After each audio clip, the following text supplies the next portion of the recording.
simplement, la première question est très générale, c'est de savoir dans tes modes de préparation, quelle partie, plutôt quelle part occupe la partie natation dans l'entraînement, c'est-à-dire quelle proportion, quel volume, et est-ce qu'il existe une différence entre les athlètes que tu prépares pour du courte distance et ceux que tu prépares pour du longue distance?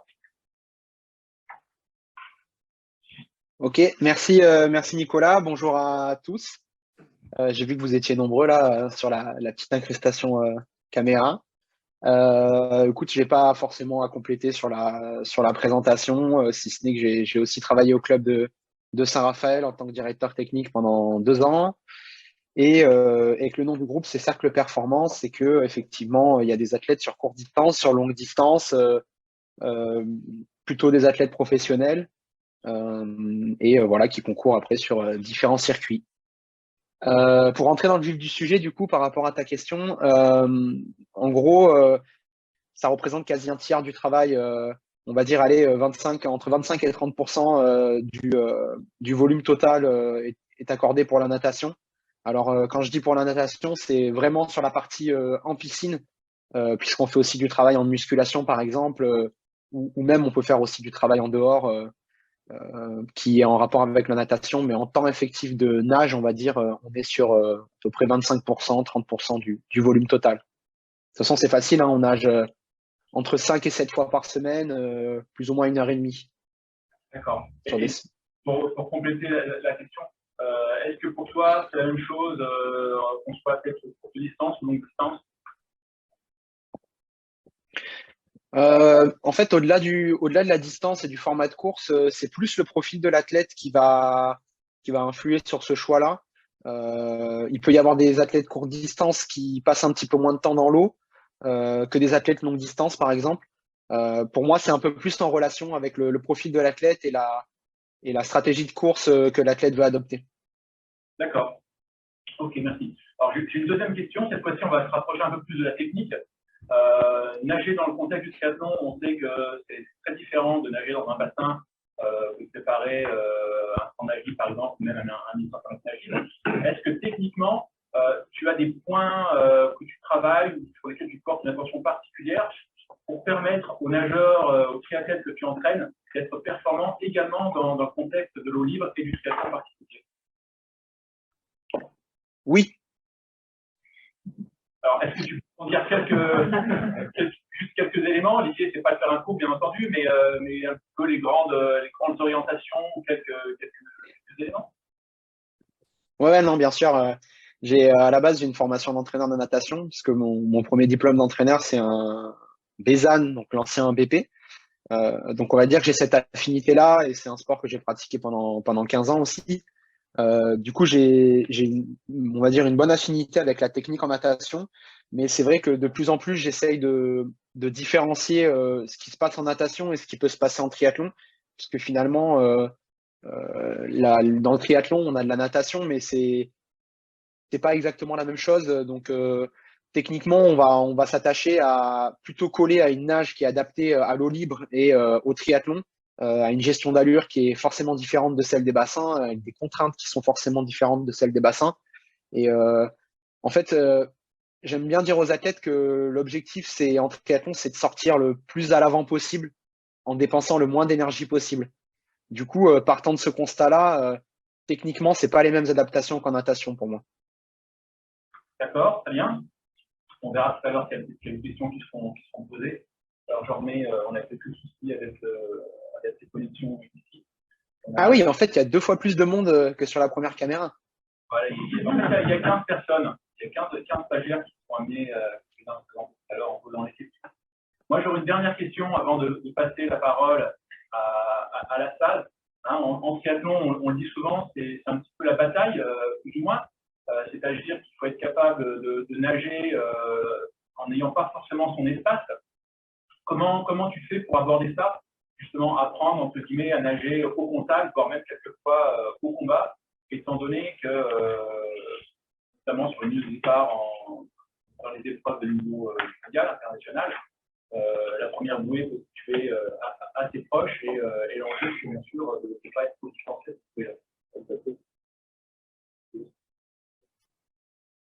Ouais, c'est vrai que c'est assez spécifique quand même. Au final, même en natation eau libre, c'est pas tout à fait la même physionomie de course qu'en triathlon, parce que évidemment, il y a de la bagarre à la première bouée et on a là aussi la spécificité de partir quasiment à vitesse max en fait dès le début d'épreuve. Pour une épreuve d'endurance, c'est quand même assez particulier. Euh, Sans forcément donner dans l'ordre, mais là tout de suite, il y a un travail qu'on a fait et qu'on continue à faire qui me vient en tête. Euh, c'est ce que j'appelle un peu être aquatique en tant que triathlète. Donc c'est un peu tous les aspects qui touchent avec le contact avec l'eau, être à l'aise dans l'eau, être à l'aise avec l'élément et dans n'importe quelle situation. Et ça, je pense que c'est un point important. J'ai l'exemple d'un triathlète du groupe là qui a fait les Bermudes le week-end dernier. Et en fait, il me dit qu'à la première bouée, il s'est fait couler, mais vraiment beaucoup, et qu'il s'est retrouvé quasi dernier. Et qu'en fait, il a réussi à pas paniquer dans cette situation-là et à vite se ressaisir, à réguler sa respiration, et qu'il était content d'avoir pu le faire et que voilà, on a fait un travail en apnée, avec des apnées, avec des situations différentes dans l'eau en début d'année, puis beaucoup l'an dernier. Et voilà, il m'a dit que ça lui avait quand même beaucoup servi. Et au final, il sort 10e de l'eau sur cette étape-là. Donc, il se rattrape bien sur la deuxième partie. Donc je dirais qu'un des éléments, c'est être aquatique, être à l'aise avec son élément pour que en cas de problème, quoi que ce soit, ben, on puisse avoir une réaction adaptée. Et personnellement, je me suis pas mal inspiré de ce qui se fait en surf, par exemple, ou en eau libre, ou en apnée, sur voilà, arriver à gérer le stress en situation compliquée, arriver à faire des apnées. Typiquement, l'athlète dont je parle, c'est quelqu'un qui n'était pas capable de faire 1 minute 30 en apnée au fond du bassin l'an dernier, quoi. Donc c'est un truc qu'on a travaillé et auquel on pense pas forcément tout de suite. Euh, Julien, Après, j'aime pas trop leur. Ouais. tu ne mentionnes pas les personnes, je pense qu'on peut le faire, au contraire, hein, ça ne dérange pas, c'est parlant. En tout cas, en plus, on a évoqué quelques exemples hier, parce que la formation a discuté hier. C'est l'exemple de Tom Richard, je pense, que tu évoques, qui a un parcours qui n'est pas forcément le même que celui d'autres triathlètes, en tout cas sur la partie aquatique. Donc, je pense que si ça ne te dérange pas, ne pas hésiter à nommer pour que les gens puissent bien se représenter ce dont on parle et les parcours. Et ce d'autant plus qu'il va y avoir quelques questions dans la salle désormais. Donc s'il y a des exemples, des choses à donner, c'est facile de bien se représenter les plans dont on parle. Voilà. Donc, moi, Ça marche. pour les parties questions, je te laisse compléter. Ouais, non, mais pas de souci, j'essaierai de nommer, mais là, j'ai dit un truc gentil, donc ça va, mais si jamais je centre un des athlètes, c'est pour pas trop nommer non plus. Non, je plaisante. Mais ouais, bah, typiquement, Tom Richard, il a commencé la natation à 16 ans, donc c'est vrai que les acquis de base de nageur, on peut estimer qu'il est peut-être passé à côté, donc il y a sans doute des choses un peu à rattraper, entre guillemets, mais finalement, il s'en sort plutôt bien. Et puis après, bah, la deuxième chose, je pense, c'est j'aime pas trop leur parler de bagarre ou de contact ou de choses dans le genre parce que je trouve que ça centre beaucoup sur les autres en fait. Je préfère leur parler de présence en fait, d'être présent dans l'eau et d'avoir une présence dans l'eau et de tenir sa place. Toujours dans l'idée de se dire bah, de sortir le plus à l'avant possible en dépensant le moins d'énergie possible, mais surtout d'être centré sur soi et sur son objectif, qui est d'avancer, de continuer à avancer, de ne pas avoir de temps mort. Et pour moi, ça dépend vraiment que de ce que fait l'athlète lui-même. Après, il y a des éléments extérieurs, ça peut être la météo, les autres, le contact, la bagarre, du monde à la bouée, etc. Mais pour moi, c'est important qu'ils restent centrés sur eux-mêmes. Donc c'est pour ça que je leur parle plus de essayer de rester présent en fait dans l'eau et d'être centré sur eux. Après, voilà, il y a les moyens techniques, il y a l'aspect physiologique à améliorer aussi, mais ça reste des choses assez classiques finalement. D'accord, merci. Du coup, on va ouvrir, là, je propose d'ouvrir le questionnement aux personnes qui sont dans la salle. Hein. Donc, on a, comme je le disais, 15 participants et on a l'intervenant principal du week-end hein, qui est un petit peu en retrait, qui sera peut-être amené à poser une question pour la presse. Donc, ce que je vous propose là, on t'a perdu, Julien. Je ne sais pas si c'est volontaire en termes d'image, mais tu nous entends toujours? Oui, tu es revenu. Okay. C'est bon, je suis là.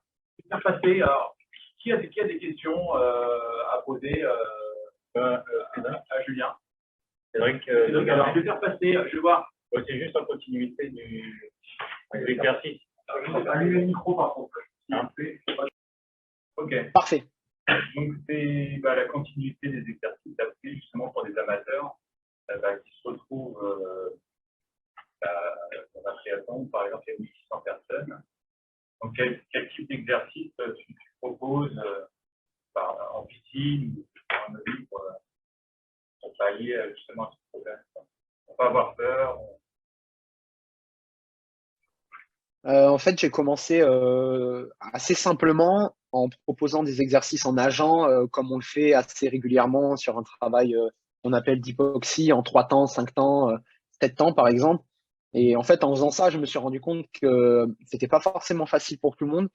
Euh, du coup, j'ai basculé sur de l'apnée statique en fait. Donc, aller faire 30 secondes en apnée, essayer de faire descendre son rythme cardiaque, essayer de descendre en même temps au fond du bassin en étant en apnée, essayer de se retrouver en apnée les yeux fermés, être en apnée en ayant des personnes autour de soi, donc toujours en statique, hein. Et puis après, j'ai rajouté un petit peu de mouvement. Donc ça pouvait être en nageant, ça pouvait être juste en se déplaçant dans le bassin. J'ai pas entendu, pardon. 25 sous l'eau, une longueur sous l'eau ou travail d'asthme? Ouais, par exemple, ça pouvait être une apnée sur 25 mètres sous l'eau, ça pouvait être 25 mètres en apnée en nageant,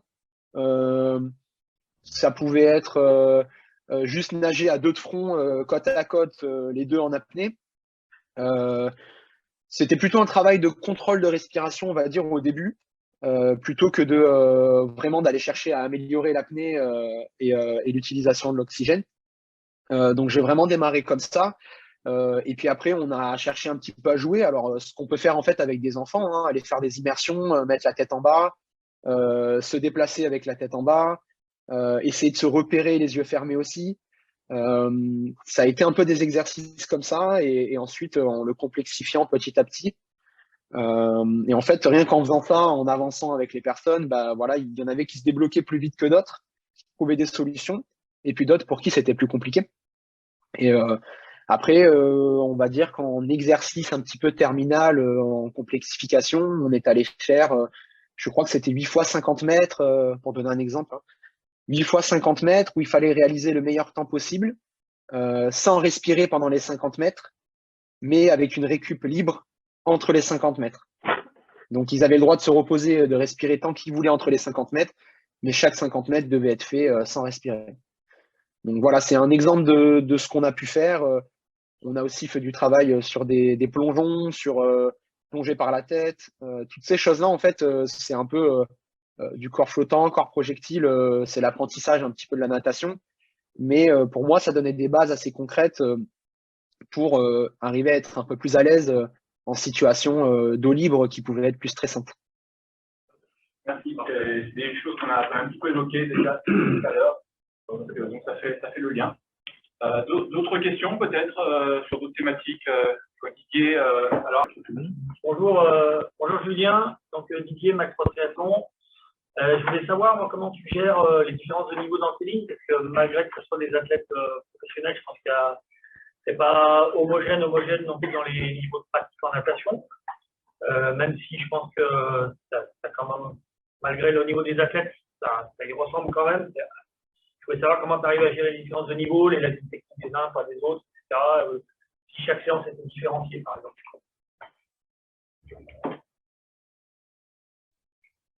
Merci, salut Didier, merci pour ta question.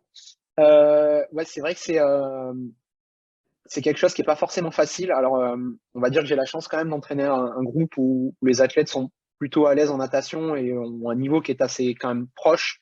Mais c'est vrai que sur certaines séances, selon les thématiques de séance, il peut y avoir des belles différences entre deux athlètes qui ont le même niveau en compétition, par exemple.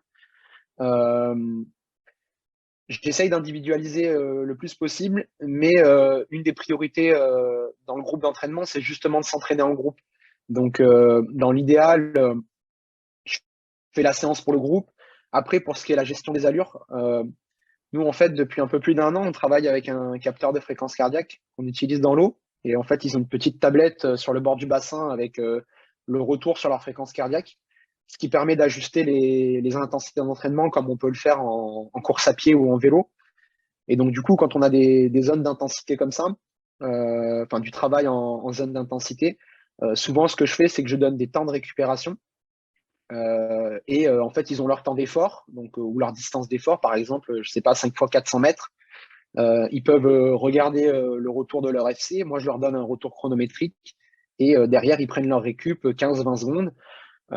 Et si ça décale d'une ou deux secondes, ben, ils partent ensemble. Si vraiment il y a un décalage parce que le niveau de ce jour-là n'est pas le même, à ce moment-là, chacun prend son départ.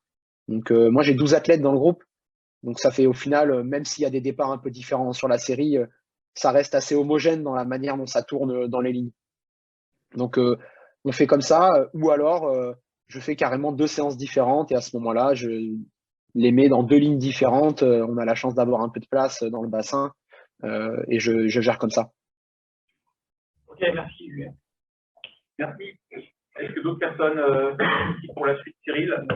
Allez, on va faire basculer l'ordinateur sur Cyril. Bonjour. Bonjour, Cyril Chevalier du CYT91. Alors, j'ai deux questions. On parlait tout à l'heure du volume que tu dédiais à l'entraînement en bassin, en natation. Par rapport à l'entraînement à sec, hors eau, qu'est-ce que ça représente et quel type de préparation tu as? Le deuxième point, c'était plus par rapport à l'individualisation. On parlait que tu as un groupe d'une douzaine de personnes. Est-ce que tu fais usage de séances vidéo et jusqu'à quel point, quel type de préparation ou d'objectifs recherchés? Voilà. Ok, salut, merci pour les questions. Je suis pas sûr de bien avoir entendu la deuxième. Il me semble que tu parlais de la vidéo et de quel usage de la vidéo, tu me confirmes? Ok. Du coup, par rapport à la préparation à sec, on prévoit en général autour de 15 minutes avant chaque séance pour faire un échauffement à sec et un travail de mobilité. C'est quelque chose qu'on a pas mal fait évoluer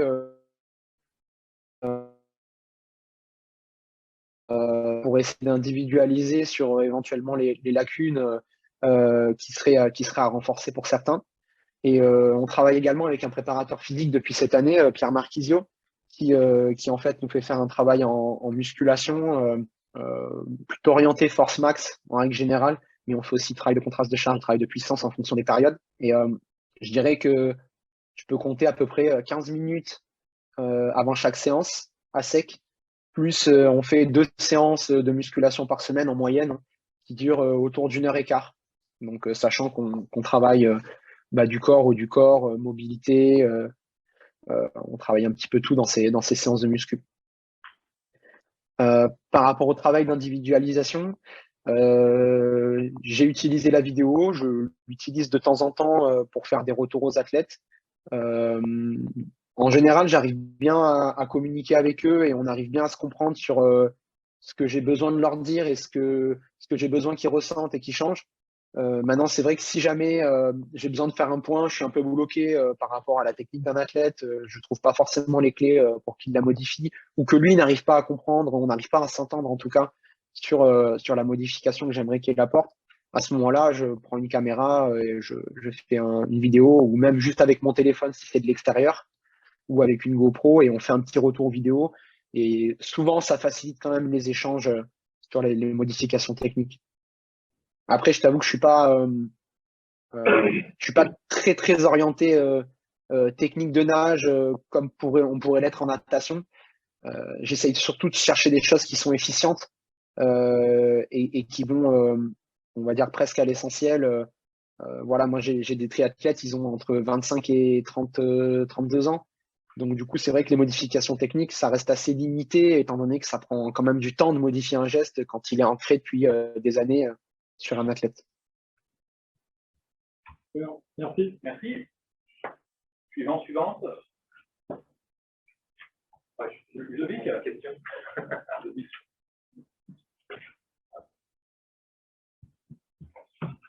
Bonjour, Ludovic, moi je travaille pour la Ligue de Nord-Groupe Triathlon. Enfin, j'ai deux questions. Je voudrais connaître ton point de vue en fait sur l'évolution, sur la construction même du jeune triathlète. Comment tu la vois?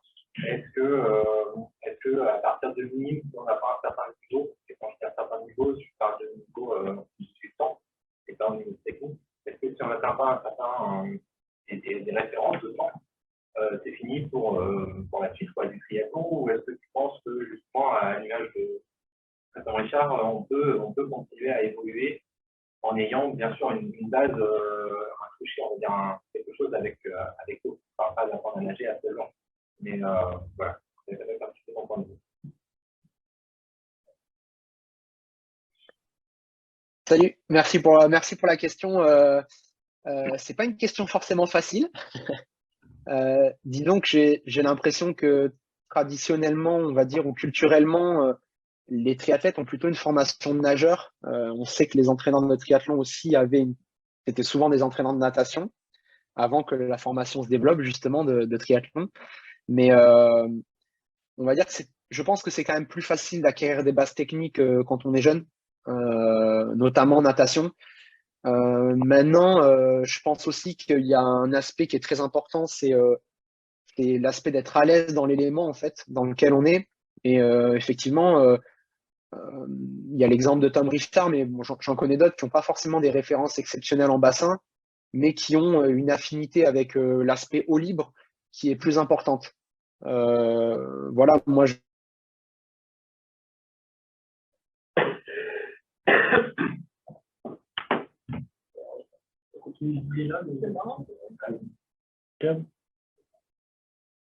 pardon, j'ai pas entendu la remarque. Excusez-moi, on a une petite coupe du réseau là. On t'a retrouvé, mais on t'a perdu pendant 10 secondes. D'accord. Est-ce que vous avez suivi quand je disais que les aspects techniques, c'était plus facile à développer quand on était jeune? Ça, c'est bon? Ok, super. Du coup, la suite, c'était après, l'aspect eau libre reste quand même important, je pense, dans notre sport. Et je prenais l'exemple justement de Tom Richard, qui n'a pas forcément des super références en bassin, mais qui en eau libre est capable de faire des choix et puis a une nage surtout techniquement qui est très adaptée à l'eau libre. Donc moi, je dirais que dans la formation des jeunes, les deux sont importants. Je pense qu'il ne faut pas être que centré sur les temps en bassin, mais il ne faut pas négliger l'aspect en eau libre non plus. Et pour moi, le meilleur moyen de favoriser ça, c'est de les exposer justement à ces situations d'eau libre. Alors, elles peuvent être simulées en bassin, en enlevant les lignes, en créant des situations, mettant des bouées, en les faisant nager à plusieurs, en adaptant la technique pour que ce soit une technique de nage plus adaptée à l'eau libre. Mais on peut aussi aller, quand on a la possibilité, en lac, en mer, faire des stages sur des milieux ouverts. Et ça, je pense que c'est très important d'acquérir cette expérience-là, qu'on soit jeune ou moins jeune. Je trouve que ça fait du bon travail ensuite pour optimiser la perf lors du triathlon en eau libre. J'ai pas répondu à ma deuxième. D'accord, par rapport à ce que je voulais avoir, c'était un petit peu les axes de travail qu'on pouvait mettre en place sur une saison. En fait, j'interviens moi dans le cadre de stages qui ont lieu pendant les vacances scolaires. Donc, c'est des jeunes que je ne vois jamais, sauf pendant ces stages-là. Et quels axes on peut leur proposer en fait entre les stages pour qu'ils continuent de progresser en fait et puissent évoluer à leur rythme parce qu'on n'a pas un encadrement suffisant par rapport à des clubs qui sont très structurés avec des entraîneurs.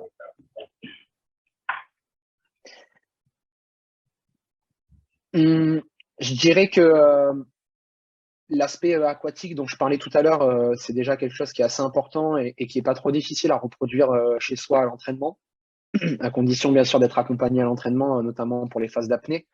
Mais je pense que ça, c'est déjà un élément important. Ensuite, en étant très concret, je pense qu'il y a un aspect important sur la nage eau libre. C'est le fait d'avoir une cadence de bras qui est variable, qu'on puisse faire varier assez facilement, donc qu'on puisse augmenter assez facilement, mais qu'on puisse diminuer aussi assez facilement.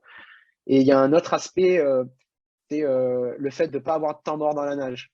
Et ça, je pense que si vous regardez des vidéos d'Orient ou de Tom, pour parler que des Français, c'est quelque chose qu'ils arrivent très bien à faire. Et en fait, il y a toujours quelque chose qui les fait avancer. Le mouvement, il est toujours continu et il y a très peu de temps mort. Et ça, je trouve que c'est une technique de nage qui est vraiment bien adaptée à l'eau libre et notamment au fait de nager en groupe ou avec des vagues ou avec des changements de direction. Pour moi, quand on multiplie le nombre d'appuis, ça permet d'avoir une variation dans la vitesse, dans la cadence, dans les changements de direction qui est très intéressante. Donc, je pense que s'orienter vers le travail de cadence de bras, ça peut être intéressant. Et une autre chose, s'ils ont la possibilité de nager en groupe, ça peut être intéressant également de pouvoir déjà s'habituer à être au contact des autres. Voilà, un des exercices que je propose souvent, c'est nager le plus proche possible les uns des autres en changeant de position souvent. C'est-à-dire qu'ils nagent en groupe, il faut être le plus proche possible de ses collègues et il ne faut pas faire 100 mètres ou 200 mètres dans la même position dans le groupe. C'est-à-dire que si un athlète il se retrouve en tête du groupe, bon, bah, il va faire 50 mètres et puis après, il va aller chercher d'autres positions. Et dans l'idéal, des positions dans lesquelles il est en difficulté. Ça peut être en plein milieu du groupe, côté droit parce qu'il respire à gauche, derrière et ainsi de suite. Ça peut être un exercice intéressant si on veut être très concret. Merci. Très bien, merci. La parole à Yves. Et de l'autre côté,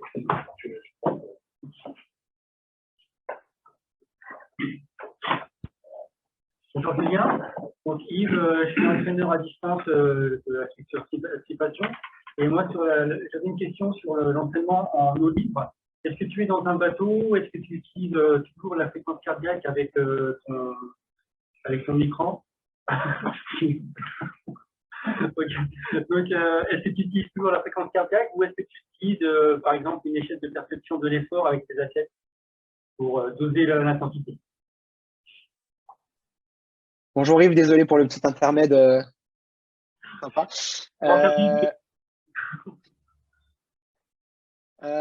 Écoute, sur l'aspect eau libre, je suis en paddle avec eux. Donc je me débrouille pour toujours être avec eux, bah voilà, ne serait-ce que par sécurité, mais si on parle d'entraînement aussi pour avoir une vision sur ce qu'ils font. J'utilise pas forcément la fréquence cardiaque en eau libre. Enfin, ils ont le capteur, on regarde a posteriori, mais j'ai pas forcément la tablette avec moi, je prends pas les risques. Du coup, effectivement, on travaille avec l'échelle de perception d'effort. En fait, sur beaucoup de séances, on l'utilise d'ailleurs. Que ce soit sur des retours de séance ou sur des intentions, par exemple, je leur dis, bah voilà, on va faire, je sais pas, 6 fois 5 minutes, par exemple, de travail. J'aimerais que la difficulté ressentie se trouve entre 7 et 8 sur 10. C'est des choses qu'on fait assez régulièrement. Ensuite, je peux aussi contrôler la cadence de bras. Donc ça se fait assez facilement avec un chrono. On prend un base 3 et on a une cadence de bras par minute. On a des repères un petit peu en fonction des intensités d'effort. Et puis après, on regarde a posteriori le travail qui a été fait. Okay. Donc pour toi, tout ce qui est base de vitesse, vitesse critique, etc., notamment ce qui a développé le docteur Kiba, tout ça, tu laisses tomber, tu utilises la perception de l'effort et puis la fréquence de bras. En eau libre, oui. Après, si tu veux, nous, on démarre à faire des séances en eau libre à partir d'avril, plus ou moins mai. On est à Grenoble, donc il fait pas très chaud non plus. Mais en tout cas, à l'approche des premières compétitions, si je pouvais, je le ferais avant. Mais l'eau libre, on en fait une fois par semaine en général. Donc une fois par semaine, on va au lac. Et si tu veux, je pars du principe que quand on va en milieu ouvert, pour moi, c'est vraiment pour bosser la spécificité de ce milieu ouvert. Si j'ai besoin de bosser une intensité d'effort, je préfère le faire en bassin parce qu'effectivement, c'est plus facile à contrôler. On a des repères de chrono, on a des repères de fréquence cardiaque, on a des repères d'effort, on peut faire un peu ce qu'on veut. Si on va en eau libre, j'essaye vraiment de favoriser le travail spécifique d'eau libre, donc nager proche les uns des autres, savoir s'orienter, augmenter la fréquence de bras, toutes ces choses-là. Et on va dire que la zone d'intensité, c'est pas grave pour moi si elle est si elle n'est pas aussi précise que ce qu'on peut faire en bassin. Bien, merci beaucoup.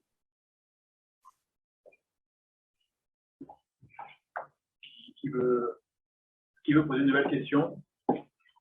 Oui, Pierre. Alors, j'en profite juste pour dire que ce que tu nous dis, Julien, les paroles d'experts se recoupent de manière très très proche avec notre autre expert qui est présent, Sébastien, voilà, qui met en évidence que le travail vraiment calibré ne peut se faire qu'en milieu fermé et que vraiment quand on va en extérieur, c'est vraiment dans des objectifs précis pour avoir le contact avec le milieu.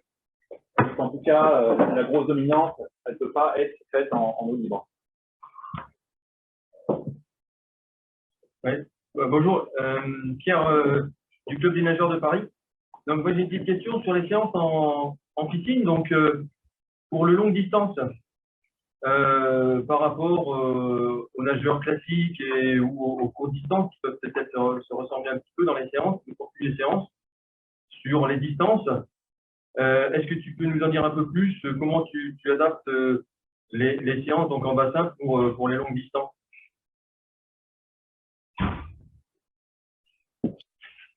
Salut. Ouais, je peux essayer d'avancer un petit peu plus sur le sujet. En l'occurrence, dans le groupe que j'entraîne, il se trouve que les 3 athlètes qui font du triathlon longue distance sont des athlètes qui faisaient il n'y a pas si longtemps du triathlon courte distance. Du coup, on va dire que le travail rapide a souvent déjà été fait et ça a souvent été un axe prioritaire dans leur préparation.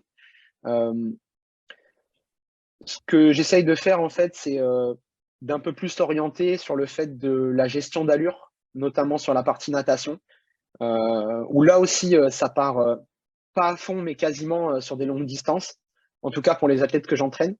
Mais ce qu'ils vont faire en natation va avoir vraiment un impact très important sur la gestion qu'ils vont avoir après à vélo et en course à pied.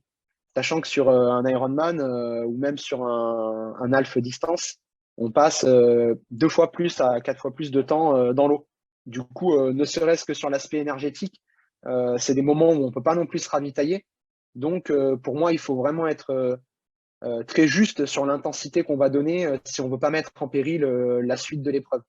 Donc, je travaille un petit peu plus là-dessus avec eux, plutôt que sur des aspects de vitesse, on va dire, pour simplifier, plus sur des aspects de diminution du coût énergétique et le fait de bien gérer son allure. Sur la plupart des courses, sauf sur les championnats du monde, finalement, si on parle de 73 par exemple, la densité n'est pas non plus énorme en natation. Du coup, l'aspect contact, nager ensemble, nager avec d'autres personnes et passage de bouée, pour moi, il est quand même moins dominant que sur du triathlon courte distance. Il n'y a quand même pas la même densité. Ouais, très bien. Donc concrètement, pour mesurer la consommation énergétique sur les entraînements, comment tu fais pour évaluer si un athlète consomme plus ou moins d'énergie? Concrètement, je fais fréquence cardiaque et RPE. En fait, j'ai des valeurs de compétition, de fréquence cardiaque de compétition et, euh, et de RPE, bien sûr. Et du coup, j'essaye de voir quelle est la corrélation avec pendant l'entraînement. Et voilà, si on veut cibler pile poil la zone de travail de course, ben, on va faire un travail autour de cette zone de fréquence cardiaque. Et une petite chose aussi qu'on fait et qui n'est pas forcément habituelle, c'est que ils sont habitués aussi à se ravitailler en natation, à l'entraînement, ce qu'ils ne font pas en compète, mais j'essaye de les entraîner aussi à se ravitailler en natation. Ça, c'est une petite particularité. C'est-à-dire que, par exemple, quand ils vont faire une longue distance, avant la compétition, ils vont prendre un gel avant de démarrer en fait la compétition. Et dès la T1, en fait, ils vont aussi reprendre un gel, par exemple. Et donc ça, c'est quelque chose qu'on entraîne aussi à l'entraînement. On a souvent le bidon au bord du bassin, mais pour moi, quand on fait une séance d'1 heure et demie avec une intensité qui va durer 45 minutes à 1 heure, même si l'intensité est modérée, je trouve que c'est important quand même de se ravitailler de la même manière qu'on pourrait faire en compétition. Merci beaucoup. Quelqu'un pour la suite? S'il n'y a pas de questions, je vais donner la parole à Sébastien, qui va pouvoir aussi faire quelques remarques, voire même quelques questions, et en même temps présenter à la caméra. Bien, bonjour Julien. Sébastien, j'aime la présentation, la formation. Donc, c'est bien parce qu'on a quand même un discours commun. Je pense qu'il y a pas mal de choses que j'ai réunies, qui sont reprises et que j'ai rencontrées. Je vais compléter avec une question, je pense, qui n'a pas été posée, mais qui revient, c'est comment on peut s'entraîner en triathlon avec l'énergie et l'organisation à côté. Et il y a aussi en parallèle avec des choses qui sont pour natation, c'est la phase du caplin sur l'entraînement du triathlon. Attends, excuse-moi Sébastien, mais ça a fait que couper, j'ai pas du tout compris le début de la question. Ah, pardon. Donc là, en gros, rapidement, la place du triathlète dans un groupe de natation et un club de natation, parce qu'on sait qu'il y a beaucoup de synergie entre les clubs, il y a des implémentations, des place du catenage qui arrive in fine dans l'entraînement du triathlète. Ok, si j'ai bien compris, je répète, c'est la place du triathlète dans un groupe de natation, c'est ça? Oui. La première question. Et la deuxième question, c'est la place du catenage, c'est ça? Oui, Ok, désolé, je te fais répéter, ça coupe un peu. Mais ouais, c'est vrai que c'est pas évident pour un triathlète s'il n'a pas forcément d'entraînement triathlon pour la natation, de se retrouver dans un groupe de natation.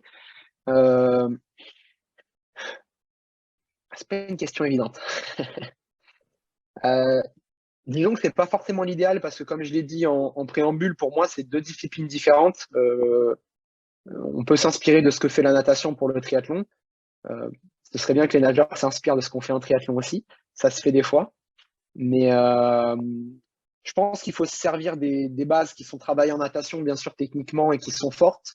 Mais pour moi, il faut arriver à s'octroyer un peu de recul sur ce qui se fait sur la natation, notamment sur la précision du geste et sur la recherche de force ou d'amplitude dans le geste, qui sont pas forcément les seules composantes en triathlon. Il faut savoir le faire, mais pour moi, c'est pas les seules composantes. Et donc, dans l'idéal, il faut arriver à prendre un petit peu de recul aussi sur ce qui est proposé sur les groupes de natation. Après, tous les groupes de natation ne s'entraînent pas non plus pareil. Il y a aussi des manières différentes de faire. Mais je sais qu'en règle générale, pour mon expérience, les groupes de natation sont sur des intensités plus hautes que ce qu'on peut faire en triathlon et des fractions d'efforts plus courtes. Donc, moi, ce que je conseillerais, c'est d'arriver à faire un petit mix en se servant de ces choses qui sont faites en natation, qui sont aussi très intéressantes, mais en essayant d'apporter quelques spécificités aussi du triathlon, notamment voilà, des portions d'efforts plus longues, le travail de cadence de bras, le travail d'orientation et ainsi de suite. Pour la deuxième question, le travail de catenage, du coup j'imagine que c'est plutôt le travail des trois attenages, puisque le crawl est bien sûr prioritaire sur le triathlon. Disons que nous, ce qu'on fait, on passe beaucoup de temps à faire du crawl. Maintenant, on va dire que j'utilise le dos pour travailler les parties antagonistes au crawl, ou pour faire un travail de force aussi, notamment sur les parties des chaînes postérieures. J'utilise la brasse et le pape un petit peu plus, soit pour un travail de coordination, qui permet aussi de varier les plans sur lesquels on travaille, notamment pour la brasse, puisqu'au final, en triathlon, on fait un peu tout dans l'axe, hein. Tout est linéaire et le travail de la brasse, notamment, même du papillon, permet d'aller sur d'autres axes différents. Pour moi, ça permet de compléter aussi au niveau musculaire. Voilà, ça peut m'arriver de mettre des séries, par exemple, en brasse avec les jambes qui traînent derrière pour essayer de travailler sur cette prise d'eau. Voilà, je l'utilise plus en complément, mais effectivement, le crawl reste prioritaire dans ce qu'on fait. Et après, encore une fois, moi, j'entraîne des athlètes qui sont, on va dire, en plein milieu de leur carrière ou parfois plus proche de la fin que du début. Donc, du coup, c'est vrai que on essaye d'aller prioritairement sur ce qui va servir sur la compétition. Mais pour moi, ça reste le travail du catenage, comme le travail en jambes aussi, ça peut être des questions qu'on se pose. C'est des éléments importants, notamment en termes de formation. Merci. Merci Julien. Donc à moi qui ai une nouvelle question qui se soit posée entre-temps, on va, je pense, pouvoir clôturer ce temps. Juste un mot pour clôturer. Déjà, te remercier Julien de t'être prêté à ce jeu d'échange de pratiques. Je pense que c'est important de pouvoir avoir un éclairage d'un entraîneur comme toi qui a des problématiques au quotidien liées à ce qui existe dans les pratiques de référence, soit dans la pratique olympique ou la pratique plutôt longue distance. Donc, merci pour ces éléments de réponse qui, je pense, ont pu éclairer pas mal d'entre nous. Et puis, je te souhaite, bien entendu, bonne continuation et une bonne réussite pour toi et l'ensemble de ton groupe pour la fin de cette saison déjà, et puis, bien entendu, pour la saison qui arrive, qui se profile. Merci à toi. Merci Nicolas, merci à vous pour vos questions.